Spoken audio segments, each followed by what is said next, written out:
circumstances as the product of history, of long and deeply ingrained patterns and structures of advantage and disadvantage. This book sets out to examine the cultural, institutional, and legal infrastructure on which the experiences of Christians and religious minorities today have been built.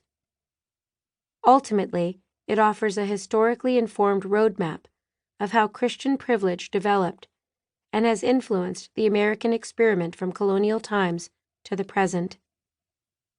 Drawing on interviews and personal narratives, it illuminates the impact of white Christian privilege in our workplaces, classrooms, and broader society, and offers strategies to expose and overcome its dynamics.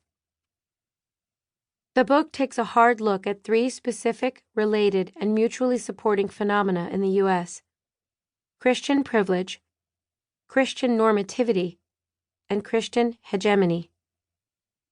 Christian privilege is experienced at the individual level, in the everyday.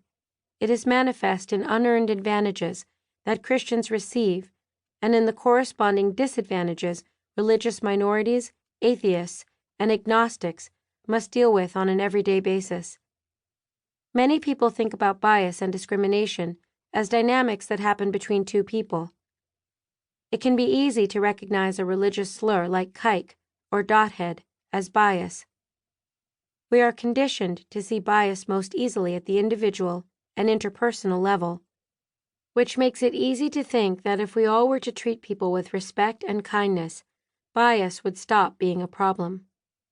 But there's far more to it than individual cruelty. At the level of our society and culture, Christian privilege is structural. It has afforded the Christian majority the historic and contemporary power to shape social norms. This Christian normativity makes Christian values intrinsic to our national identity, conveys the status of truth and rightness on Christian culture, and makes Christian language and metaphors and their underlying theology the national standard. Christian normativity imbues Christianity with a unique power, situating it as ordinary and expected. As a result, atheists and religious minorities who embrace different practices, belief systems, and worldviews are disadvantaged relative to their Christian peers. Very real everyday consequences result from a situation in which the Christian way of doing something comes to be understood as the normal way of living. Consciously or unconsciously, we may perceive practices outside the Christian norm as exotic or illegitimate.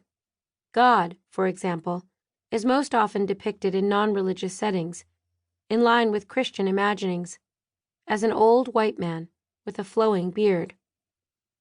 We might also see Christian figures like Jesus and the Virgin Mary representing the divine. Yet, it is exceedingly unlikely that in a setting that is not explicitly Hindu, for example, we will encounter a representation of God as the Hindu god Krishna with his blue skin, or as the four-armed Saraswati, goddess of knowledge, wisdom, and learning, or as other Hindu gods with their colorful clothing and multi-armed bodies. Christianity's images of God are perceived as normal images of God because of Christianity's cultural sway. The God images of other faiths may be regarded as idols, weird, or cultic in comparison.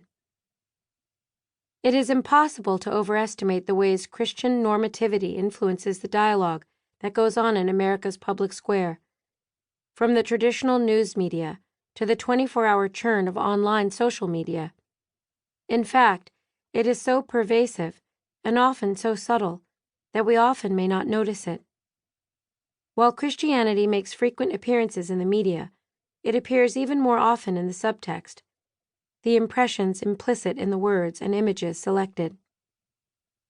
Consider, for example, the images and associations that come into your mind when you read the word terrorism. At a meta level, the institutions and legal standards established in the United States over the past 400 years reflect the accretion of Christian privilege and Christian normativity into an infrastructure of Christian hegemony. Hegemony refers to a society's unacknowledged and/or unconscious adherence to a dominant worldview. Hegemonic ideologies